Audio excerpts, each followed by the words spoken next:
Čauko, Zlatík. Čauko, Zlatík. Ja som len chcela povedať, že toto nefunguje.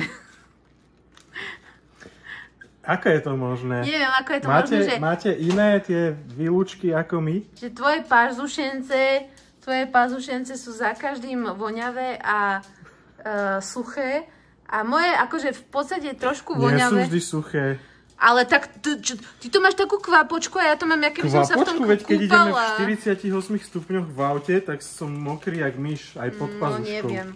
Aj voníš vždycky, keby si vyšiel z nejakej morskej lode, krásne navoňaný, od mora morom ošľahaný.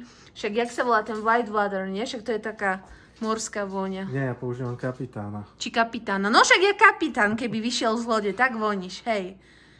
A ja som si dala tohoto medveďa a akože dobre, ale po chvíľke už to až také dobre nebolo. Tak si ho daj viac. A čo, polovicu si mám natrieť pod pazuchu? 6 krát, raz, 2, 3, 4, 5, 6, raz, 2, 3, 4, 5, 6. To až toľko veľa? Áno. Ježiš, tak nie, v tom je... že blbs, tak jasné, že... Tak v tom je ten fígel? V tom je ten fígel. 6 krát na jednu, 6 krát na druhú. Ale na ktorej sa potíš viac, na tú 7 viac. Ja sa potím viac na ľavej. Ale to mi tie žlázy potné úplne zapchá. No, zapchá, no teraz dýchajú v poriadku všetko. 7 krát na tú, kde sa viac potíš, 6 krát na tú, kde sa menej potíš. Tak v tomto je ten fígel. Len to skús, choď a povieš mi výsledok zajtra aj divákom. Vy mi napíšte do komentáru, diváci, či používate Allspice, Rexonu, Niveu, alebo čo vám je najlepšie. Nie? A či sa natierate 6 krát? Alebo 7 krát. Alebo len raz urobíte čiaru a je to v pohode.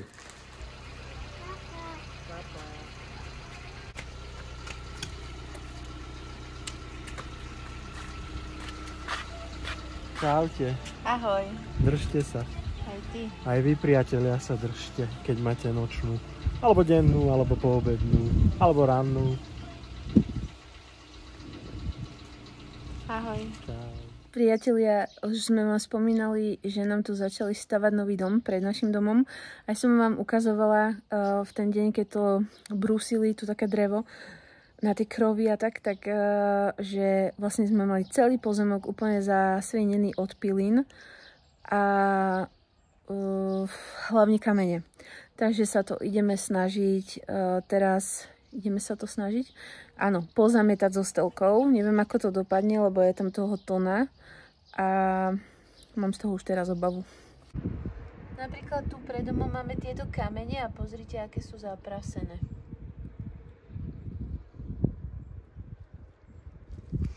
Čiže teraz to musíme všetko povyberať, pretože pomedzi to pozapadal ten prach a piliny, čo brúsili. To je úplne absurdné, aby ja som tu musela takúto špinu teraz tu riešiť. Už som pozametala a toto tu ešte zostalo. Hrozné. Taká som nasraná, že to nie je ani možné. Ešte som sa aj celá zasrala tuto na hlave. Akože keď idem niečo stavať, tak sa aspoň pozriem na okolo, čo sa deje. A keď vidím, že aha, tam tí susedia hneď oproti, kam im to bude viať, všetko najviac, tak tí tam majú proste vpredu posrané kamene, tak aspoň chytím kus igelitu.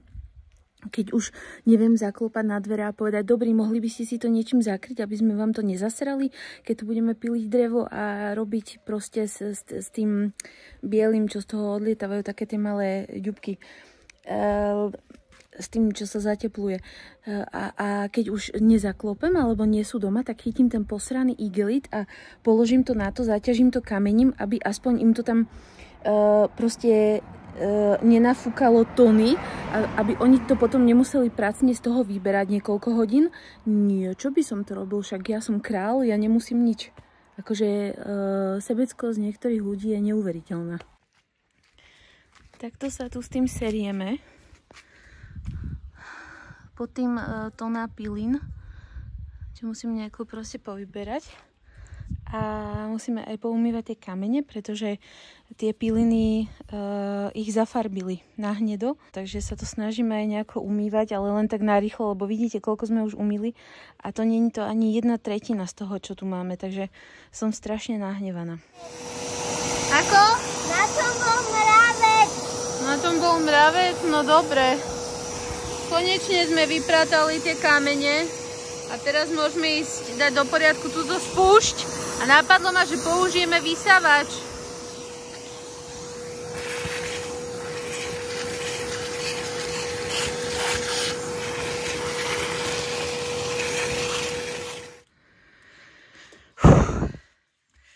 To je strašné, to je strašné. Hlásime, že 2/3 sú hotové, kamene vyumývané, toto povysávané. Nás čaká ešte malá kvopka, tu musím doumývať. A toto posledné tu ešte zostalo. Oh, Jesus. Ani mne. Ale to tak šuchneme, dobre? Hej, trošku.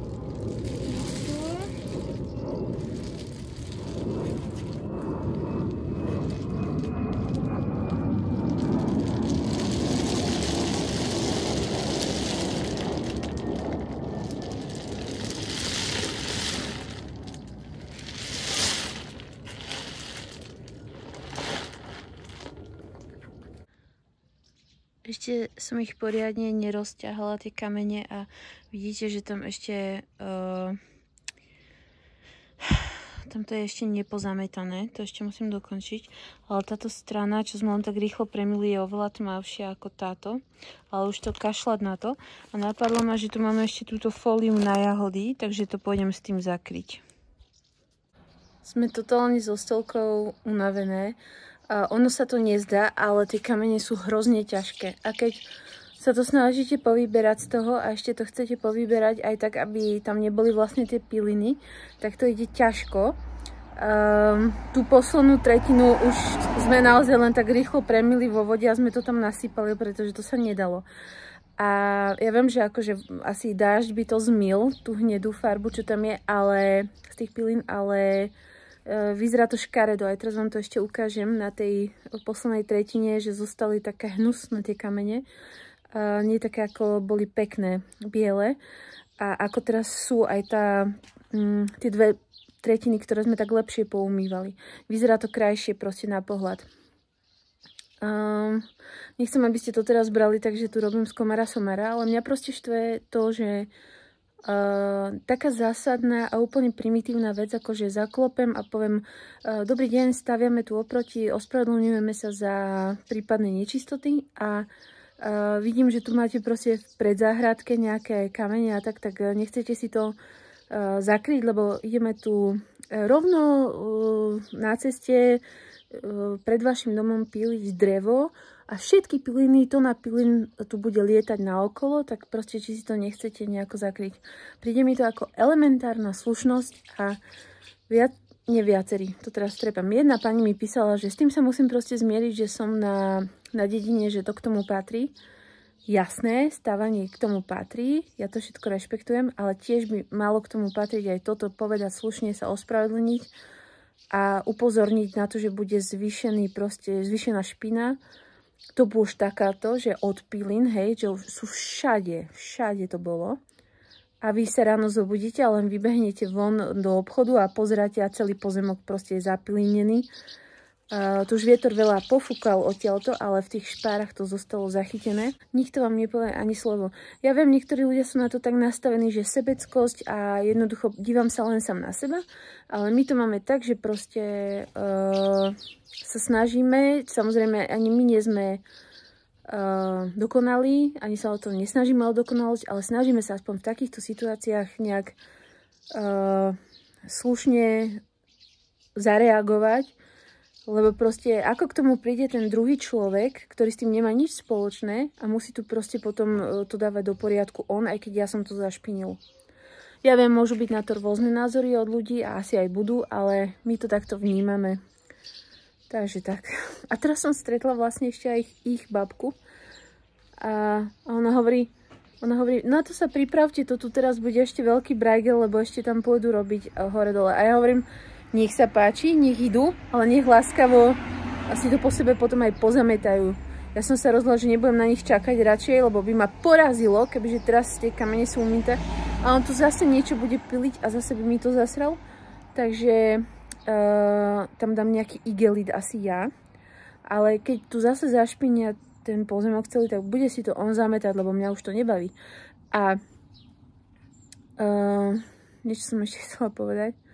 Ja viem, že mohli ste si povedať, že mala som počkať, kým to úplne dokončia ten dom, lenže ten dom, on už vlastne je v podstate hotový, on už je aj zateplený, má strechu, všetko, ide to strašne rýchlo. A nechcem už čakať, pretože to tu tak strašne vyzeralo, že keď išla suseda oproti, tak už som normálne si hovorila, že bože môj, že to čo si pomyslel, že neviem tu ani pozametať. Takže chcela som to mať na poriadku, nech tu nemáme to jak proste na smetisku. No, a som úplne groggy. Robili sme to 4,5 hodiny.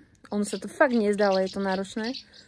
A nemám ešte ani vlog postrihaný a musíme sa ísť osprchovať, lebo jak sme vysávali s tým kercherom. Kercher je super, ten žltý vysávač na takéto veci. Lebo on to stiahne, potom to vysypete. Teraz sme bez sačkov, pretože tie sačky už ma strašne srali.